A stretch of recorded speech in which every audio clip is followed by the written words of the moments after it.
नमस्कार दोस्तों, मैं विनय दुबे मुंबई से। 6 दिसंबर 1992, वो दिन जो किसी के लिए शौर्य दिवस है, किसी के लिए काला दिवस।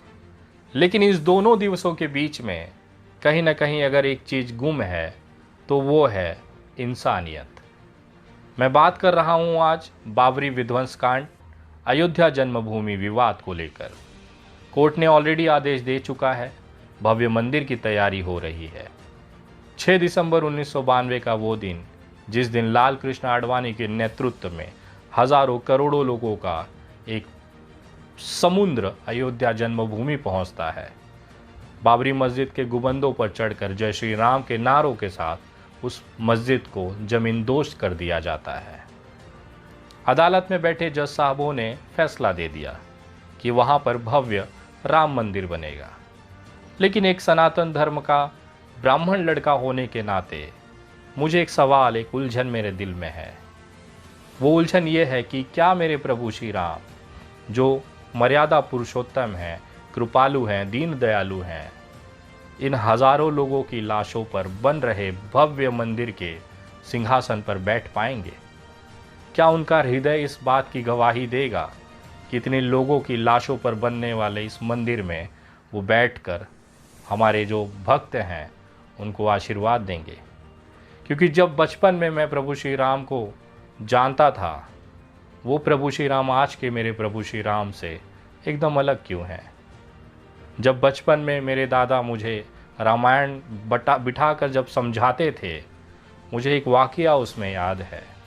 इससे आपको पता चलेगा कि मेरे प्रभु श्री राम का कद, उनका व्यक्तित्व कैसा रहा है।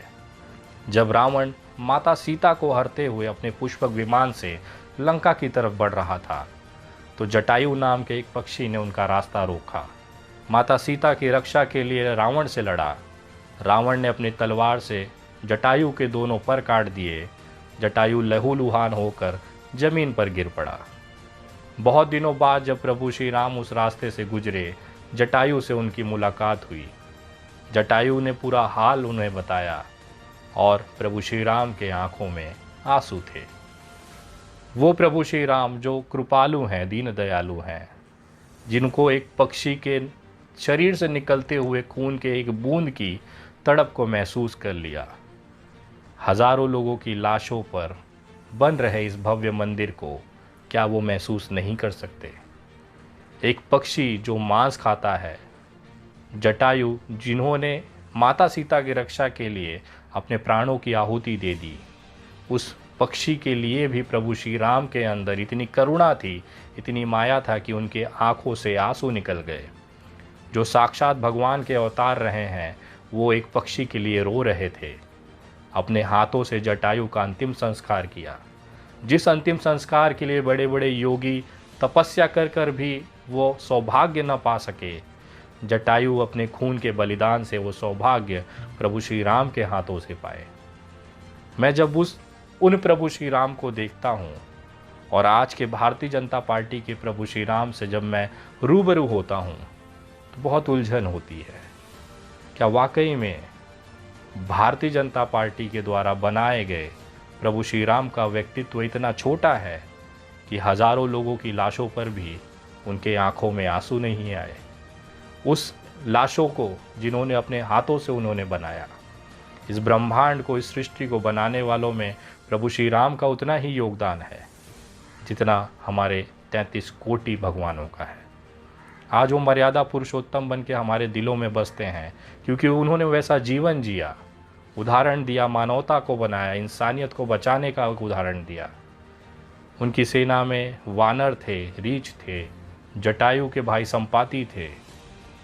पक्षियों को, जानवरों को लेकर उन्होंने अपना एक सेना बनाया। ये दिखाया कि करुणा और जो ममता है वो सभी के लिए एक समान होना चाहिए, चाहे वो पक्षी हो, जानवर हो, चाहे इंसान। वो प्रभु श्री राम अयोध्या में अरबों रुपए के भव्य आलीशान मंदिर के सोने के सिंहासन पे बैठेंगे, जिस सिंहासन की नींव में इस देश के नागरिकों की बलि चढ़ी है। आज बात है क्या वाकई में प्रभु श्री राम उन लोगों को माफ़ करेंगे जिन्होंने ये कृत्य किया है? जब मैं इस मामले को देखता हूँ और हमारे पूर्वजों द्वारा हमारे ग्रंथों में लिखा है कि आपके कर्मों का फल आप इसी जीवन में भोगते हैं, आपको इसी कर्मों का पाप पुण्य का हिसाब आपके जीवित रहते दिया जाता है, तो कहीं न कहीं मुझे एहसास होता है कि आज भी भगवान इस धरती पर हैं। लाल कृष्ण आडवाणी 25 सितंबर 1990 को सोमनाथ से एक रथ लेकर अयोध्या की तरफ चलते हैं। नए भव्य श्री राम मंदिर के जन्मभूमि स्थान पर एक भव्य मंदिर का संकल्प लेकर ये यात्रा शुरू होता है।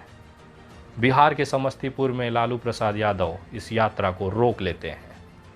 कुछ समय के विश्रांत के बाद वापस ये यात्रा शुरू होता है और 6 दिसंबर 1992 को अयोध्या पहुंच जाता है। लाल कृष्ण आडवाणी के साथ प्रमोद महाजन, बहुत बड़े बड़े नेता भाजपा के इस आंदोलन में शिरकत करते हैं। हमारे आज के प्रधानमंत्री नरेंद्र मोदी जी भी इस यात्रा में देखे गए। उन्होंने भी अपना योगदान इस यात्रा में दिया। बाबरी शहीद कर दी जाती है, लेकिन ऊपर वाले के लाठी में आवाज़ नहीं होती। उसका एक सबसे बड़ा उदाहरण इस देश में अगर आपको देखने मिलेगा तो वो है लाल कृष्ण आडवाणी। ये मामले में कानूनी कार्रवाई भी चलाई गई। इस पूरे मामले में 49 आरोपी बनाए गए, जिसमें अधिकतर लोग इस दुनिया में अब नहीं हैं। जो बचे हैं वो ऐसी ज़िंदगी जी रहे हैं कि पल पल अपने आप को प्रभु श्री राम के चरणों में समर्पित होने के लिए प्रार्थना कर रहे हैं, क्योंकि भगवान ने उन्हें वो सब कुछ दिया और एक कृत्य के कारण वो सारी चीज़ उनसे वापस छीन ली गई। लाल कृष्ण आडवाणी जब राम जन्मभूमि आंदोलन में थे तो पूरा देश उनके पीछे खड़ा था। आज हालात ये हैं, ऊपर वाले की लाठी ऐसी चली है कि आज उनके घर पर उन्हें देखने के लिए कोई जाने वाला व्यक्ति नहीं है। एकांत जीवन में वो जी रहे हैं। लाल कृष्ण आडवाणी की आज वो हालत है, वो न घर के हैं न घाट के हैं। 49 लोगों के इस आरोपी की लिस्ट में भले कानून ने, अदालत ने उन्हें बाइज्जत बरी कर दिया हो, लेकिन ऊपर वाले की अदालत में फैसला अभी होना बाकी है। ये हालात केवल इनके नहीं हैं, इनके अलावा बहुत सारे ऐसे लोग हैं जिनका निधन हो चुका है। अशोक सिंघल, गिरिराज किशोर, विष्णु हरि डालमिया, महंत अवैधनाथ, ऐसे बहुत लंबी लिस्ट है जो अब इस दुनिया में नहीं है, जिन्होंने बाबरी विध्वंस और अयोध्या कांड में एक महत्वपूर्ण भूमिका निभाई। लेकिन अगर आप गौर से देखेंगे तो इन तमाम लोगों की जो मृत्यु हुई है वो भी सामान्य नहीं है। 10-10, 15-15 सालों तक शरीर के अंदर बीमारी लिए, वो बीमारी जिसकी असीम पीड़ा को कोई महसूस नहीं कर सकता, बर्दाश्त नहीं कर सकता, ऐसी बीमारी और ऐसी रोगों के साथ, यातनाओं के साथ इनका अंतिम समय बीता है। हमारे पूर्व प्रधानमंत्री अटल बिहारी वाजपेयी की अगर आप हालत देखें तो पिछले 15 साल वो बिस्तर पर रहे। एक समय ऐसा आया कि उनकी याददाश्त तक चली गई, लोगों को पहचानने की क्षमता खत्म हो गई। लाल कृष्ण आडवाणी आज घर बैठे हुए हैं। प्रमोद महाजन जो सबसे बड़े चाणक्य थे इस पूरे रथ यात्रा में, उनको उनके भाई ने ही गोली मारकर हत्या कर दी। उनके सगे भाई ने प्रमोद महाजन की यह हत्या की थी। सोचिए प्रभु की लाठी कहाँ कहाँ चलती है। जितने भी लोग हैं आज उमा भारती हैं, आज उनकी हालत ये है कि कोई पूछने वाला नहीं है। एक समय ऐसा था कि उनकी तूती पूरे देश में बोलती थी।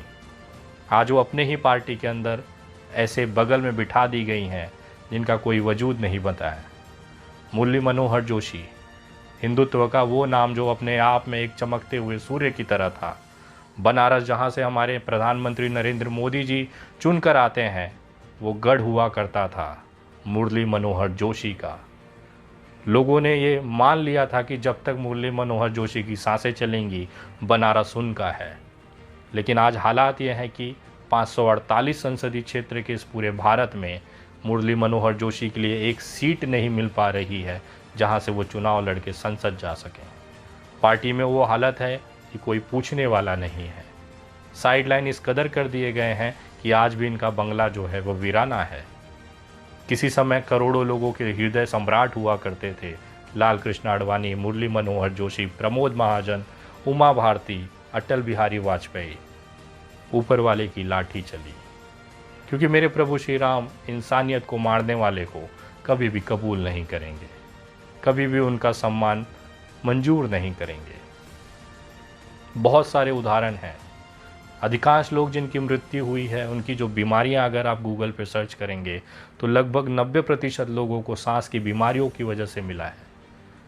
जिस देश की हवा को इन्होंने हिंदू और मुसलमान के नाम पर खराब की, 10-10 साल वो लोग अपने शरीर के अंदर ऑक्सीजन खींचने के लिए तड़पते रहे। ये है ऊपर वाले की मार।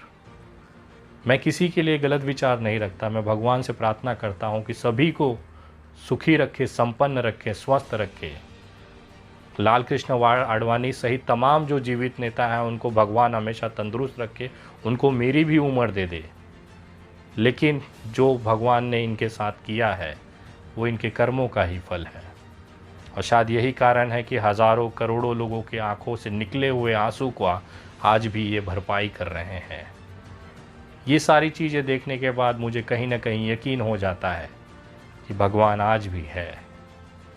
जो लोग भी इस तरह की चीज़ों में हैं, जो इंसानियत को मारते हैं, जिन्होंने कभी भी इंसानियत को न मानते हुए केवल अपने हट, अपने स्वार्थ के लिए लोगों की बलि चढ़ाई, उनके लिए सबसे बड़ा उदाहरण आप देख सकते हैं प्रमोद महाजन, लाल कृष्ण आडवाणी, मुरली मनोहर जोशी, उमा भारती और खुद पूर्व प्रधानमंत्री अटल बिहारी वाजपेयी। अगर इनसे भी आप नहीं सीख पा रहे हैं तो भगवान ही आप